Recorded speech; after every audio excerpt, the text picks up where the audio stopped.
Hello kolektyvas, taigi šiandieną galvojau ką pristatyti, bet iš tikrųjų mano YouTube kanale yra nemažai video, kur tu gali susikrauti visą pagrindą, kas yra Forexo prekyba ir kaip pradėti, kur registruotis, ką daryti, kaip gauti finansavimą.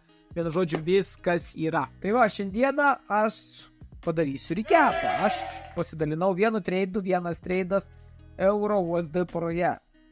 Ir mes aptarsim, kodėl aš ėjau, ką aš mačiau. Galbūt aš jūs apšviesiu, kaip perduoti man informaciją per marketą, ne tik sausa teorija ir kur, sakykime, dirba realūs pinigai, nes pas mane treidinama yra iš brokerio akaunto, aš naudoju Capą, jie esu čia pristatęs. Pasižiūrėkit, arba naudoju prop firmas. Su šiuo treidu aš ir ten dėjau ir iš tikrųjų dėjau pakankamai stambiai. Todėl pasižiūrime, kągi aš čia mačiau. Pirmas, labai paprastas dalykas, tai yra ką padaryti, pasižiūrėti trendą. Ane? Dabar paėmus porą savaičių, mėnesį, kur eina marketas. Dabar mes tikrai galime ryškiai matyti, kad marketas eina į viršų. Ane? Jeigu kam yra sunkiau, čia šone, pasižiūrėkite, tuoj surasiu, yra toksai įrankis. Kur jisai va, regression trendas. Pasiemat, užsidedat, pasidarot ir jums nupieš. Kaip matote, šiuo atveju marketas eina į viršų. Iš tikrųjų, pakankamai padorus įrankis galit pasinaudoti. Karts nuo karto yra gerai. Dabar taip, kągi mes iš karto galime matyti. Marketas ką padarė? Šioje vietoje nusiėmė liquidity. Matot? Šioje vietoje ką padarė, nusiėmė liquidity. Taipogi, šitose vietose mes turėjom ką? Mes turėjome imbalansus. Ką marketas daro? Marketas siekia liquidity lygių ir siekia balanso. Šitie du dalykai, visa tai, pagal tai yra pastatytas marketo algoritmas. Kuo daugiau nagrinėsite čartus, kuo daugiau eisite į treidus, tuo labiau pamatysit, kaip veikia visas šitas algoritmas. Perpratę algoritmą, suprasite, kaip veikia marketas. Dabar tai, kaip matote, kas įvyko. Liquidities, uptrendas, imbalance užpildyti, čia galit fair value gapai, kaip jums paprašiau, žinai, ką žino teorija. Čia yra imbalance. Dabar taip, ką marketas šiuo atveju padarė. Šitą mes nusiėmėm. Dabar kągi mes turime? Mes turime naujus fair value gapus. 4 valandų grafikuose. Kaip matote, jie yra keli pagrindiniai. Dabar ką iš karto aš mačiau, kad kažkuriuo atveju marketas turės grįžti viršų. Turime visai neblogą struktūrą. Taigi dabar čia, kągi mes turime? Mes šitoje vietoje turime kilimas, kritimas. Kilimas, turime ką? Turime bosą. O šitoje vietoje mes turime bosą, ne? Kaip lengvai pasižiūrėjus, turime bosą. Ir šitoje vietoje, šitoje vietoje, paskutinis kritimo kendalas, mes turime mūsų order block. Ir kaip matote, kaina ką padarė, grįžo iki order block. O, galvoju gerai, 4 valandų grafike turime order block, kuris buvo pasiektas, jungiame mažesnį time frame, jungiame valandą. Valandoje nusitraukiau, pasižiūrėjau, kad galimai šioje vietoje mes ką turime? Mes turime demand zone. Jeigu mes turime demand zone, reiškias bus paklausos, bus pirkimo ir kaina ką darys? Kaina eis į viršų.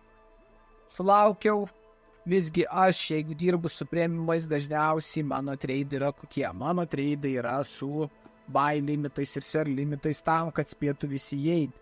Nes iš tikrųjų būtų nesąžininga, jeigu aš einu, marketas jau nujudės į mano kryptį ir aš pasidalinu. Pas mane tokios taisyklės, jog tvarkingai visi kartu įeinam, jeigu ką visi kartu gauna minusą, bet po kol kas praeitas mėnuo 13% pliusas, tad neblogai.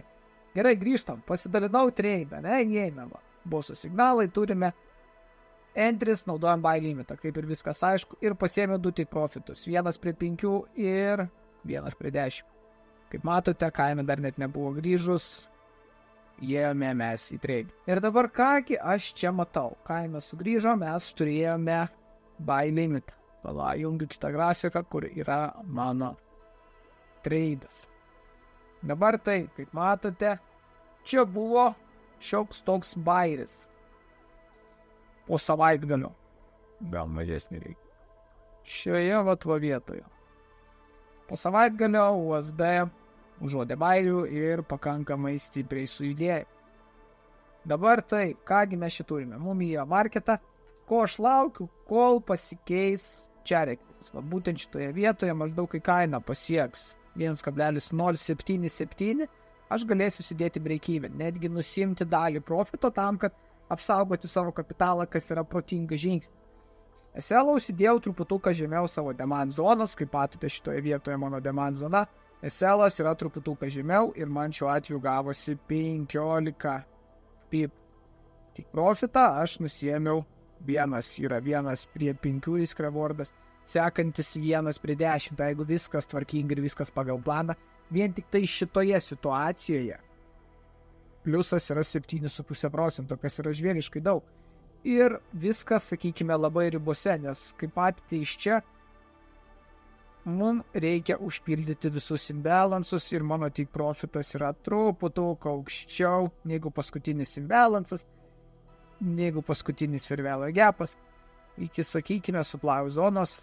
Ir jeigu viskas sėkmingai, mes judėsime po truputuką į priekį.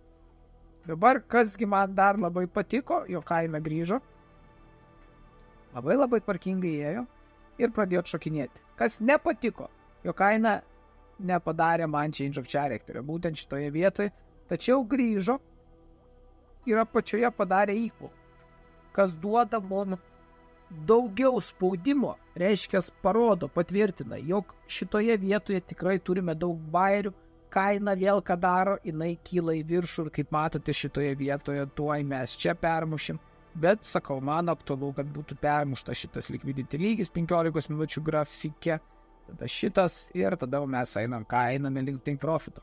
Taigi dabar mes čia turime apie 250, tai kokius 1,5, gal netoli 1,5% plus, bet laukiam. Žiūrim ir žiūrėsim. Aš taip įsivaizduoju per rytojų, o ketvirtadienį su eventais reikės truputuką apsaugot kapitalą, nes bus eventų.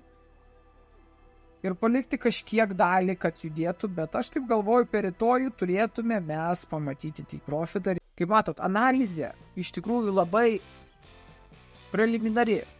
Jokių sudėtingų konceptų, ta prasme jo. Viskas gerai, naudojate ICT, naudojate SMC, bet dabar žinot, pats juokingiausias dalykas, ne, koks yra, kad prop firmose, ne, payoutą gauna mažiau negu 1%, įsivaizduokit. Tai jeigu 100 žmonių prisiregistravo, 1 iš 100 gaus savo pirmą payout, reiškia visi kiti sudegint. Jeigu dirbat su ICT, jo, aš džiaugiuosi, ta prasme, aš irgi tos konceptus žinau, aš juos ir pritaikau, kai man reikia enterius mažesniuose time frame'uose. Tačiau čia buvo priėmimo recapas, kur aš įėjau pasidalindamas su sava bendruomenė, kurie, sakykime, yra prie mane šalia. Taigi, lauksim update'o, tikėkime, tradas sujudės, pakalbėsiu apie tai tik tokia, taigi, jungiamės į Discordą, jungiamės į premiumą, mokomės, dirbam ir analizuojam chartus. Taip judame link bendro tikslo uždirbti dolerių. Bye bye.